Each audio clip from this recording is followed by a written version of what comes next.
Hello everyone, we are the Advanced Diploma in Interior Design class of 2020 from CPT, Cape Town, South Africa.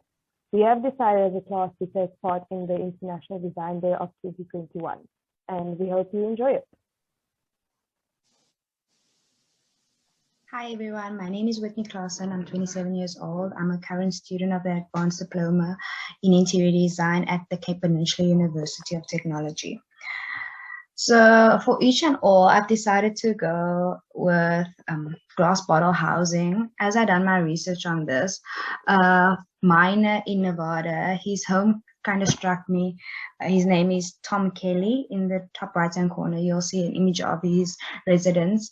And it's really amazing how glass bottles can be used in construction when these materials are so easily accessible and reusable. To do a glass bottle construction, it's low labor intensive, so basically anyone can do it. It's basically the construction of the wall consists of glass bottles with any joining components such as Adobe, sand, clay, plaster, whatever's freely available or really available.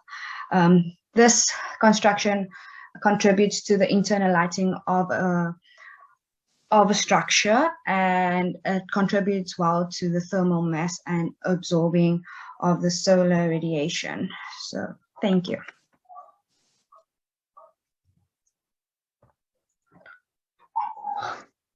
Hello everyone, my name is Verlin Abrams. I'm 24 years old. I'm a junior interior designer and I'm currently doing my advanced diploma at the Cape Peninsula University of Technology. So designing for each and all for me starts with recycling.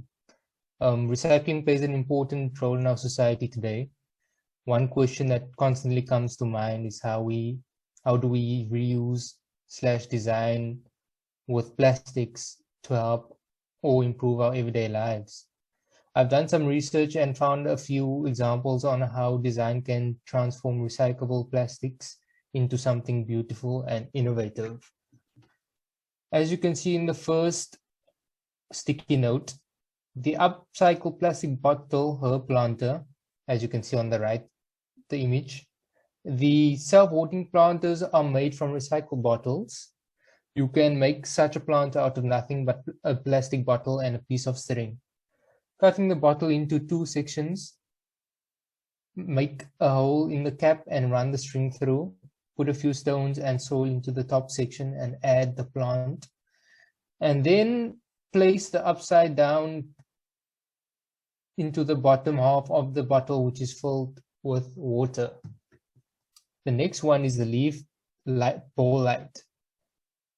If you can see on the image on the right, Heath Nash is a South African fine artist major and product designer. The leaf ball light was his first product he designed by using other people's trash.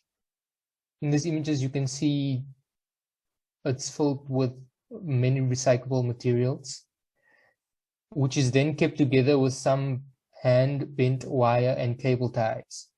This is a great example of using recyclable products and turning it into a very unique and eye-catching design. The solar light bulb. If you're living in a dark home with no sunlight or electricity, a bottle liter of water with some bleach can provide approximately 55 to 60 watts of light from the sun. This simple idea has helped many dwellers in the light-deprived slums of the Philippines. A liter of light is a sustainable lighting project by Ilac Diaz, which aims to bring the eco-friendly solar bottle light to disprivileged communities worldwide. In the image on the bottom right, you can see how the light breaks through the darkness and illuminates the space. Thank you.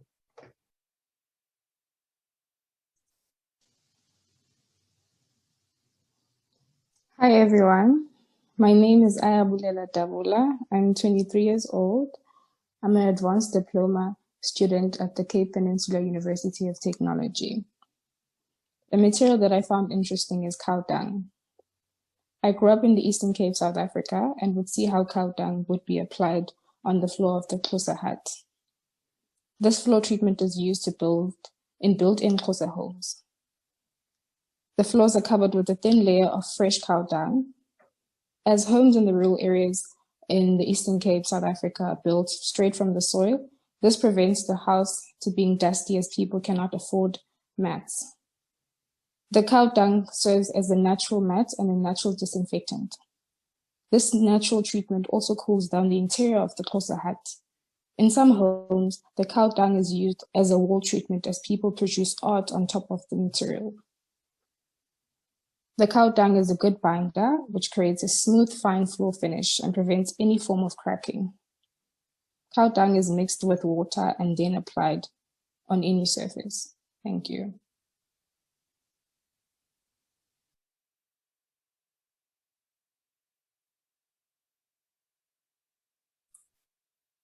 Hi everyone, my name is Sadiyah Cole. I'm currently 24 years old. I'm an interior designer and a junior interior designer and an advanced diploma interior design student at the Cape Peninsula University of Technology.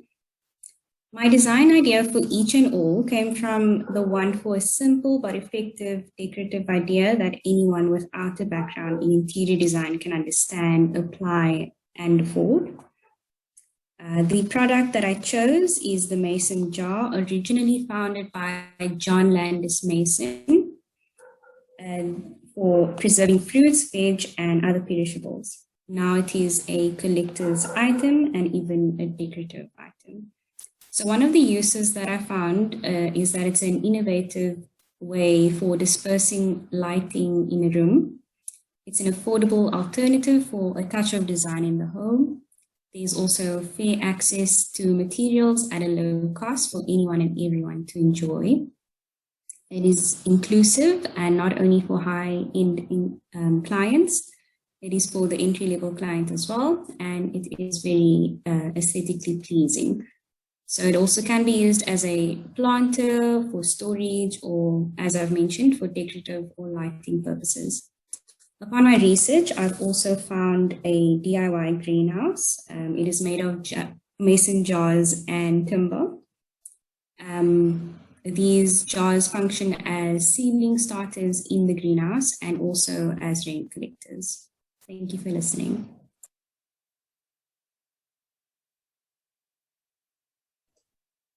Hi everyone, I'm Sharnaida Priya, an advanced diploma interior design student at CPUT. So seeing as the discussion theme was designing for each and all, I thought about buildings and building materials that care for people and the environment. So in my first year of university, I had the opportunity to take part in a natural building course with Natural Building Collective.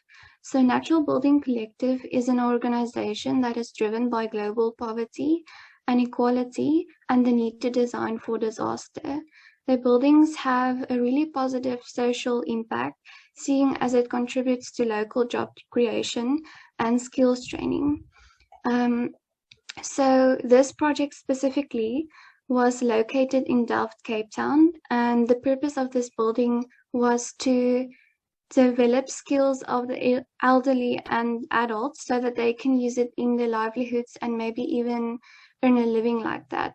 The courses like this that Natural Building provide, they offer it to students, to local people, and even to people from other countries.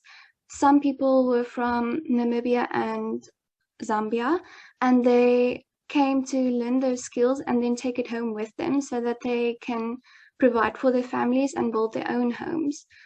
A fun fact about this building was that the walls were entirely built out of tires, rubbish, earth, and some recycled bottles as well.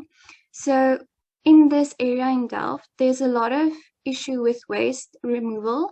And so we would actually go and collect the trash and the waste around the school and then compact that within the tires. So you will build a new education center for kids and for adults and elderly, and also get rid of the waste in the environment. Which a fun fact also about the other materials that were used is the earth. So the earth mixture actually helps prevent fires, and that is a common issue in townships, and it can be very, very destructive. So this is a very positive thing that the material brings to the whole design. I also believe that many of these natural building methods and materials can be used in contemporary buildings, seeing as it is so kind to people and to the environment. Thank you so much. Hello everyone, my name is Ongi. So the project that I have decided to go with for this International Design Day is the Kyoto's Universally Accessible Kitchenette Unit. This is designed by a product designer, Dirk Piotr, in Berlin, Germany. So he has designed two different modules of kitchenette units.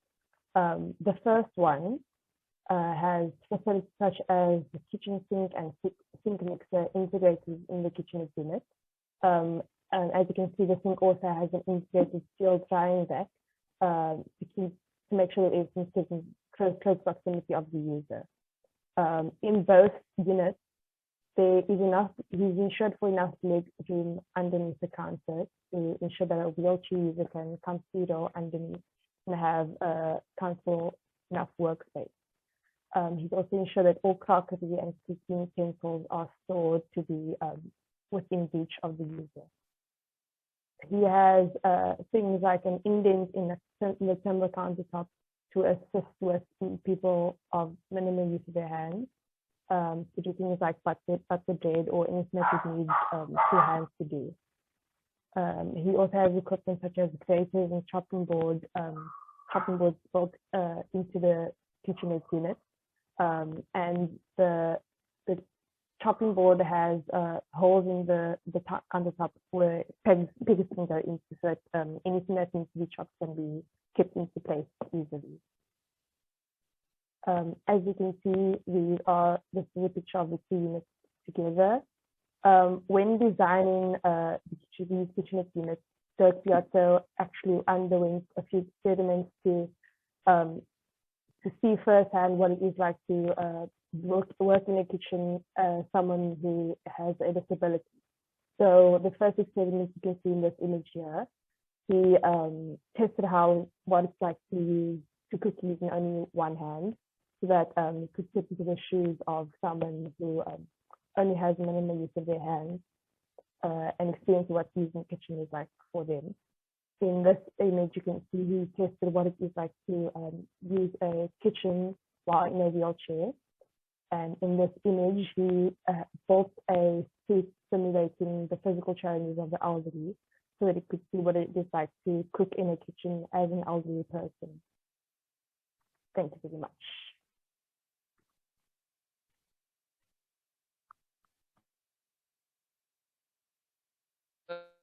Everyone, Ongi. I'm an interior designer, still a student too at the Peninsula of Technology. And I did my research on basically mud brick, which is also known as Adobe. It's mostly used in the rural areas. It's more of a sustainable way of building, and it's cost effective, easily to use, but the one downside of it takes time to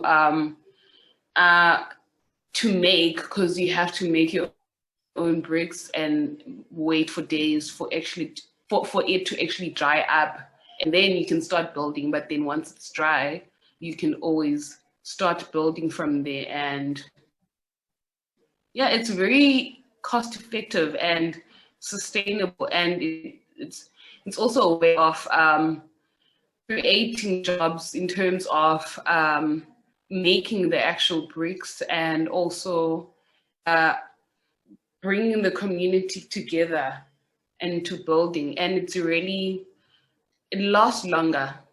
Its lifespan is quite long. Yeah. That's more what I can say about it. Okay, so hi guys. My name is Melissa Mdingwane. I'm a second year advanced diploma student. at Cape Peninsula University of Technology. So, the material I chose is sandbags. The reason why I chose sandbags is because they are very environmentally friendly. They are extremely strong and is safe against earthquakes and weather conditions. They are fireproof and can last 50 years and more and can be recycled after. Can be used to build houses in any climate, and they are very innovative, and yeah, they provide cooling system into houses. Okay, so on the screen is a project by Luyanda Mpahlwa. Luyanda Mpahlwa is an architect based in Cape Town, and he is also an urban designer. Luyanda Mpahlwa is also owns his own company, which is Design Space Africa. He founded this company in 2009. So basically, what you see on the screen is that the project is basically situated in Mitchells Plain, Cape Town, South Africa. What I really liked about this project is that it allows communities to build their own houses using extremely cheap materials that are widely available. This project also aims at revisualizing low-income houses using simple building techniques, which is highly energy efficient and can be built without skilled labor.